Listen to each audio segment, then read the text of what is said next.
అదేవిధంగా మీ ఎమ్మెల్యే గారు చాలా ఇచ్చినా ఇంకేం ఆడాడు అనుకొని వచ్చిన మీకు కాలేజీలు ఇచ్చినా యంగ్ ఇండియా ఇంటిగ్రేటెడ్ స్కూళ్ళు ఇచ్చినా మీకు రోడ్లు ఇచ్చినా చాలా ఇచ్చినాక మా పొన్నమన్న సంతోషంగా ఉంటాడు అనుకున్నా అది అయిపోయింది ఇచ్చింది అయిపోయింది మళ్ళీ ఏం తెస్తావో చెప్పని మళ్ళీ కొత్త కాగితం ఇచ్చిండు దీంట్లో చాలా ఉన్నాయి హుస్నాబాద్కు రింగ్ రోడ్డు కావాలన్నాడు ఇంకా చాలా రాసిండు ఇక్కడ అన్నిటినీ ప్రభుత్వ పాఠశాలలకు నిధులు కావాలన్నాడు అదేవిధంగా పట్టణం చుట్టూ రింగ్ రోడ్ అడిగిండు మున్సిపాలిటీకి అండర్ గ్రౌండ్ డ్రైనేజ్ ఏదో అడిగినట్టుండు అదేవిధంగా చాలా వాటికి తాగునీటి నీళ్ళ కోసం కూడా ఇవాళ నిధులు అడిగిండు తప్పకుండా ఇక్కడికి వచ్చిన హుస్నాబాదు మిత్రులకు మీకు ఒక్కటే మాట ఇవ్వదలుచుకున్నా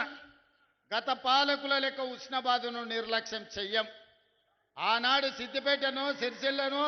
గజ్వేలో మాత్రమే వాళ్ళకు నియోజకవర్గాలుగా కనిపించినాయి ప్రజలుగా కనిపించిందేమో మనం అట్లా కాదు ఖచ్చితంగా అభివృద్ధి చేస్తాం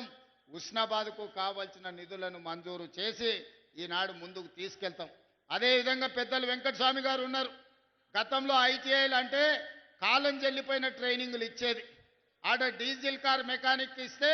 ఆ డీజిల్ అంబాసిడర్ కారు షెడ్డుకు పోయింది పిల్లగాడు చదువు నేర్చుకున్నా రిపేర్ చేయనికే కారు లేదు పోయి ఫామ్ హౌస్ల అంబాసిడర్ కార్కు రిపేర్ చేయాలి ఇవాళ ఆడి కార్లు బిఎండబ్ల్యూలు బెంజ్ కార్లు వచ్చినాయి అందుకే